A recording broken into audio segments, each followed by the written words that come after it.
Hello everybody, this is Roland and today I'm doing a big unboxing video with all the stuff that I bought over the last week. And I'm starting off with the AK Water Gel Atlantic Blue.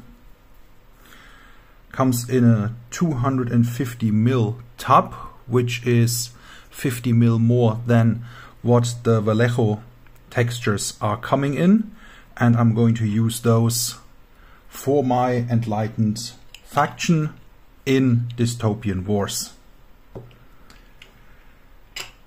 The next item on the list is GreenStuffWorld Acrylic Metallic Paints.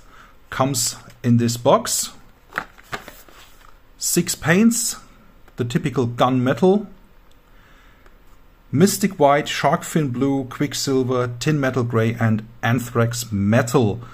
And I'm really keen on trying these out. I've tried a lot of metallic paints over the years, but none of them have really been actually on the spot. So I'm really looking forward to using this product from GreenStuffWorld. Comes in a cardboard box. And one of the things I do like about these colors already is when you shake it, they come with a shaker ball inside already, which will help you keep these paints well mixed and at the right condition to apply them immediately. So these are your 70ml standard dropper bottles. I'm shaking them just a little bit. It already shows a little bit of effect, just these few moments. Obviously you're going to shake them a lot more before you are actually using them. And looking at them right now, they seem to have a different kind of cap than the Vallejos and the other dropper bottles that I'm using. Oh yes, it's a much longer neck and potentially even, yeah, they are opened, they are not closed like the Scale 75 paints, but really great to see that they do come with a longer neck, which will help you dosing a little bit, and they come with an agitator ball already inside. Next product on the list is Wild West Exodus Cole Younger, a resin miniature by Warcradle Classics. Comes in your typical blister box. Little paper insert with some information about Warcradle, which is a trading name of Wayland Games, big online distributor here in the UK, with QR code to visit their site, but no information about the game or any other information on this miniature. The miniature itself is a resin cast. Looks like this. And what I really like about this is it does not only come in the blister, they are putting the cast into a little plastic bag. So you have often seen that small parts are breaking off from the actual casting, rim here, and then are somewhere in the blister, maybe get lost. And this is not the case here. It will stay in this little plastic bag. So when we open the bag, getting it out of here,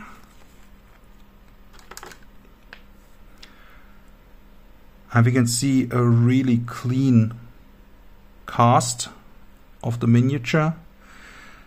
Very, very difficult to cast resin miniatures in this kind of quality.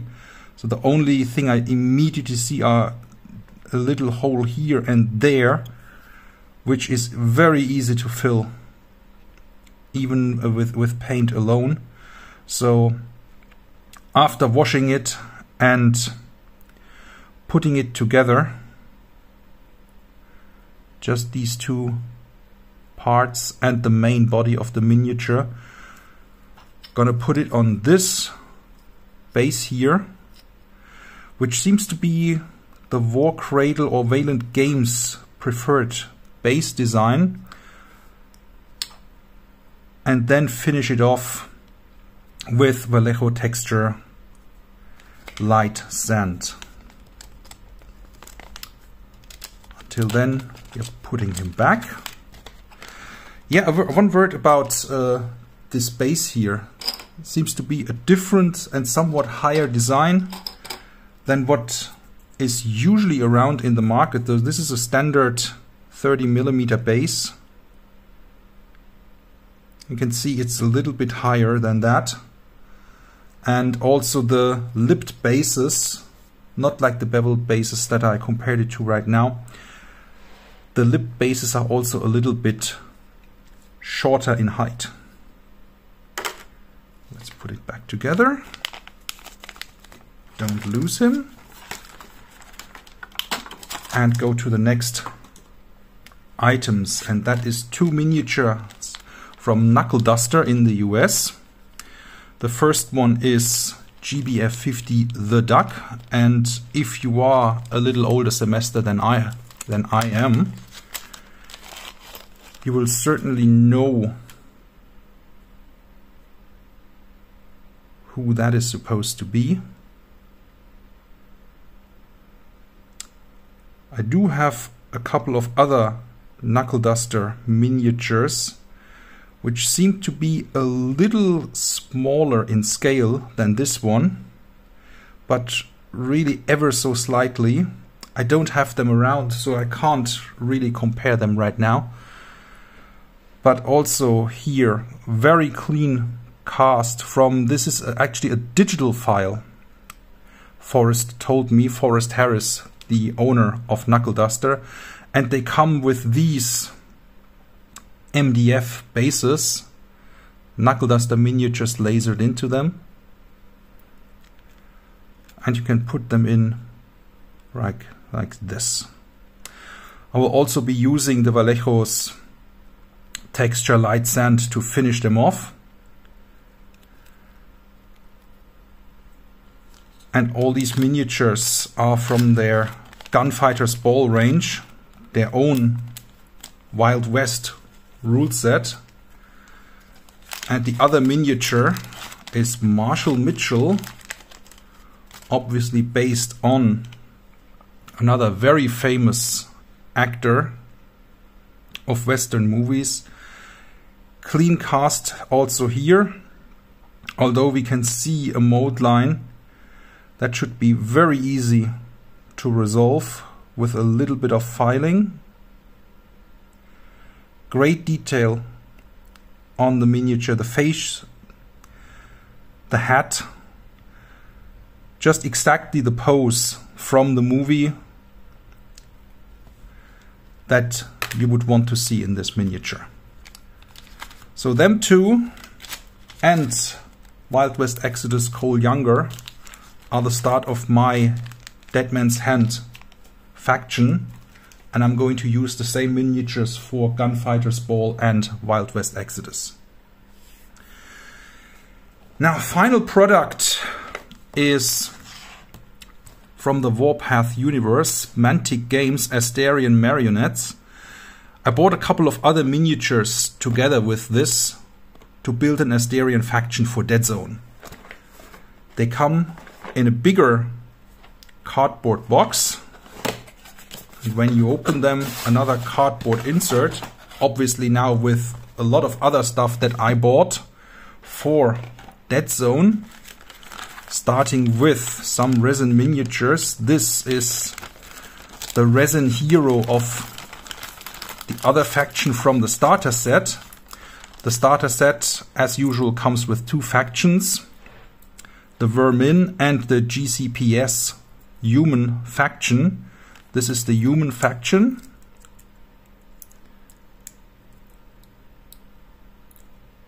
Also clean casts with very little work to be done on them.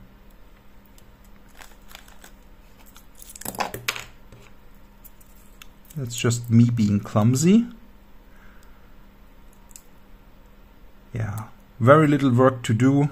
Just a little bit of use of the hobby knife, some filing, and we're good to go. Now I gave my Vermin miniatures to Mark, who has already painted them up, so he's waiting for me so we can finally have a game of Deadzone very, very soon. Now this is one of the additional miniatures I bought, the Phantom for the Asterians. Also here, all parts are cast in resin. Very clean, no defects that I can immediately see.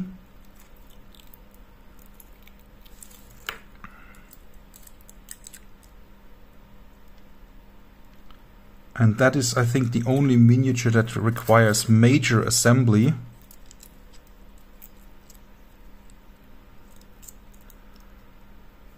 The others have fewer parts, so if you want to get into Deadzone, it's not too hard to assemble them. Here are some bases I bought for the Phantom and a leader figure for my Asterian faction. I prefer to put the leaders of a faction on bases that look a little bit different, a little bit more elaborate than the standard blank bases. Although I'm going to do something about those standard bases. Now if you have played Deadzone before, a lot of the older miniatures are coming in Mantic's resin plastic mix. And they are not that easy to work with. The more recent miniatures are all hard plastic, so you don't need super glue. You can use the normal plastic glue with them. And they still come in those little bags. Here is the lower body and the legs of the human soldiers.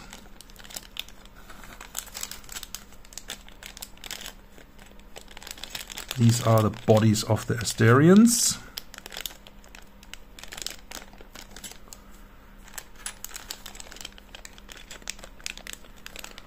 When I look at those casts, I don't see any mold lines, any kind of wear on the molds. They seem to be brand new molds.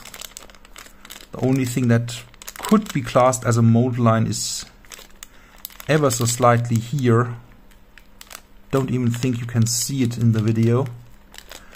Very, very slight line here. So really a great cast and much, much improved from the previous miniatures I have seen from Mantic.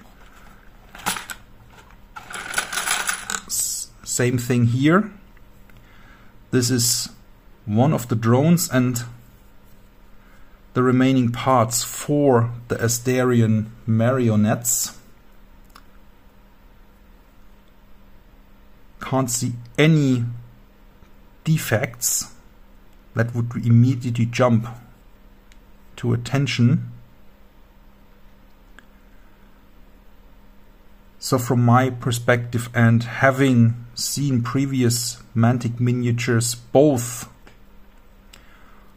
on or in plastic as well as in resin and plastic resin mix, these are a massive improvement over the older miniatures, and I would go as far as to say even their first plastic miniatures, the fantasy elves, were not to this level than what Mantic is producing right now. Let's put these back together so that we don't lose any parts.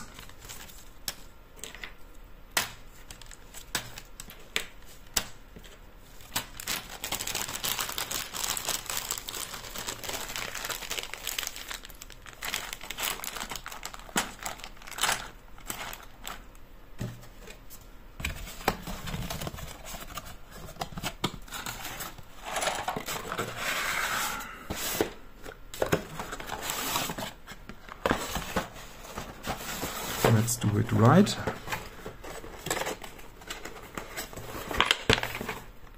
And that is the Warpath Asterian marionettes. They come with the typical Mantic bases with a hole in the middle, and I'm not a particular fan of these, so I'm going to fill it with this and roll this over it. Another GreenStuffWorld product, one of their rolling pins for making your own bases. This one is the Eldar one. Obviously the pin of choice for the Elven faction of Mantic Sci-Fi.